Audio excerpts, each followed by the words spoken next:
नमस्कार, मैं हूं दीपिका शर्मा और आप देख रहे हैं क्राइम तक।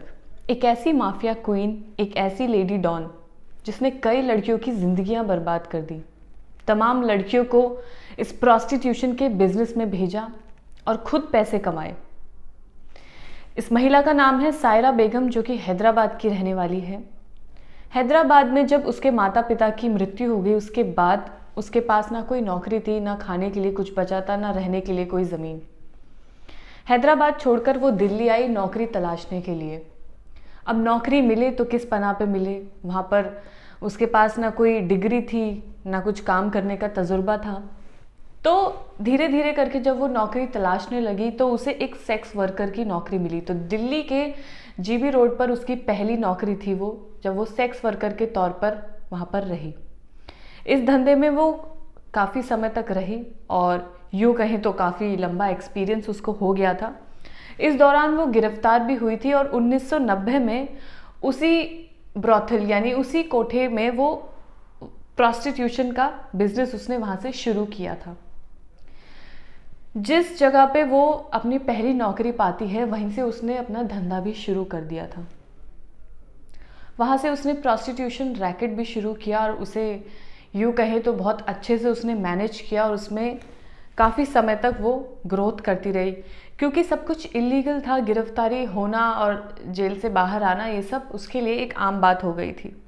अब नौकरी ढूंढते ढूंढते एक और शख्स वहाँ पर पहुँचा, जिसे यूँ कहें कि काफ़ी समय तक नौकरी नहीं मिली। यूपी के मुरादाबाद से एक शख्स आफाक हुसैन भी वहाँ पहुँचा।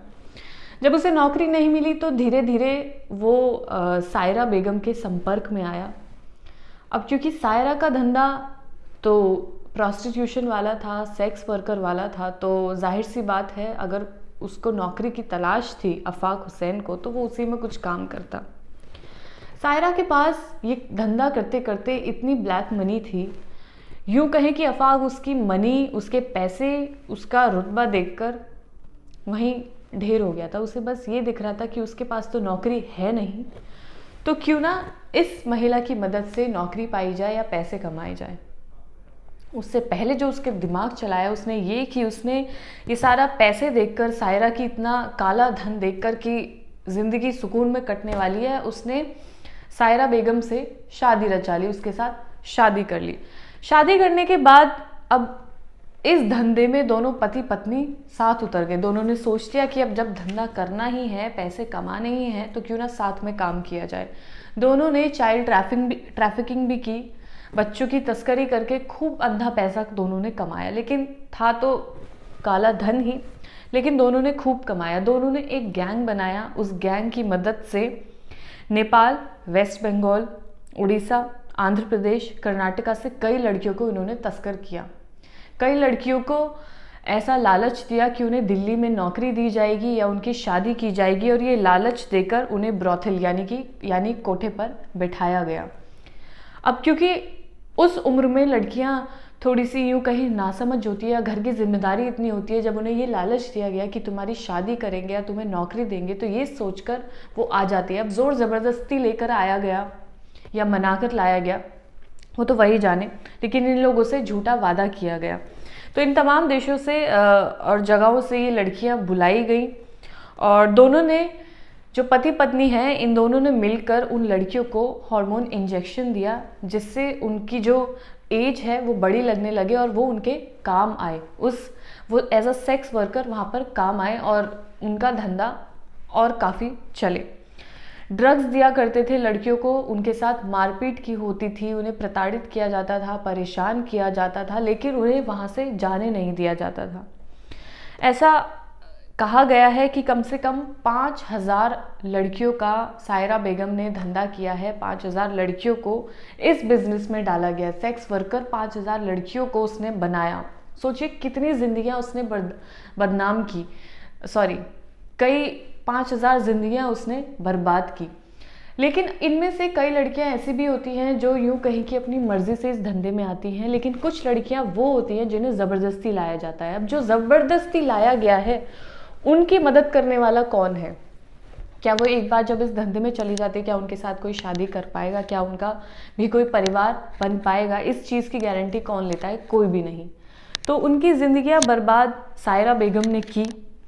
1 से 2 लाख रुपए में वो लड़कियां खरीदती भी थी और बेचती भी थी। अब वो उसका नफ़ा नुकसान जो भी होता था वो इस तरह का धंधा करती थी। अब इन सब के बाद जब 2016 में पुलिस के हाथ ये दोनों लग गए, आफाक और सायरा समेत 6 इनके सहयोगियों को गिरफ्तार पुलिस ने किया। इस कपल के पास कई राज्यों में प्रॉपर्टी भी पाई गई। इनके पास क्योंकि इतना काला धन था इस बिजनेस में, यूँ कहें कि जब एक बार शुरू हो जाता है इंसान तो वो रुके नहीं। ऐसा ही इन लोगों ने किया। ये जो कपल था ये भी नहीं रुका।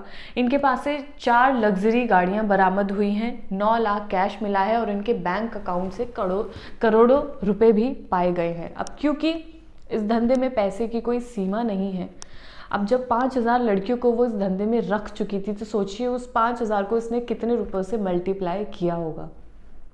और यही नतीजा है कि उसके पास करोड़ों की संपत्ति पाई गई, कई गाड़ियां पाई गई और तमाम चीज़ें पाई गई। लेकिन पुलिस ने उसे और उसके पति को गिरफ्तार भी किया। लेकिन जिन लोगों की ज़िंदगियां बर्बाद हुई उन्हें तो ठीक नहीं किया जा सकता।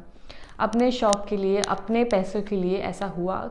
इसमें दोनों ही पहलू हैं, क्योंकि कई लड़कियां, कई महिलाएं ऐसी भी हैं जिनके पास कोई नौकरी नहीं है, जिनके पास कहीं जाने के लिए कोई सर पे छत नहीं है, जो अपनी मर्ज़ी से ये काम करना चाहती हैं। कुछ लोगों के ये शौक़ भी पाए गए हैं, तो उनके लिए कोई यूँ कहें कुछ कहा नहीं जा सकता। लेकिन जिनकी ज़िंदगी इससे ख़राब हुई, जिनके माँ बाप ने उन्हें अपनाने के लिए मना कर दिया, जिनकी कोई शादी नहीं हुई, जिनका कोई परिवार नहीं है, जिनके पास इस काम के अलावा और कोई काम नहीं है, उनके लिए थोड़ा सोचकर अफसोस होता है। इस पर कोई कदम उठाना चाहिए कि कैसे इन लोगों की मदद की जाए, कैसे इन लोगों को बेहतर फील किया जाए। क्योंकि जो उसमें धंधे में अब रह चुके हैं, क्या उनकी ज़िंदगी उससे अलग कुछ है नहीं, तो उनको कैसे बेटर फील किया जाए, उनकी क्या काउंसलिंग की जाए, उन्हें किस तरह का एनवायरनमेंट दिया जाए ताकि वो अपने आप को और अपने आने वाले जो पीढ़ी है उसको ठीक कर पाएँ।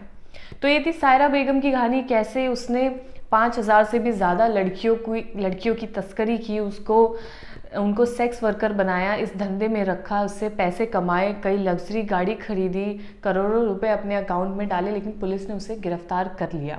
अपने पति के साथ मिलकर उसने ऐसा किया। ये कहानी, ये सायरा बेगम की स्टोरी आपको कैसी लगी हो कमेंट सेक्शन में ज़रूर बताइएगा। और ऐसी कोई स्टोरी अगर आप जानते हैं तो कमेंट सेक्शन में ज़रूर बताइएगा। ये वीडियो देखने के लिए धन्यवाद।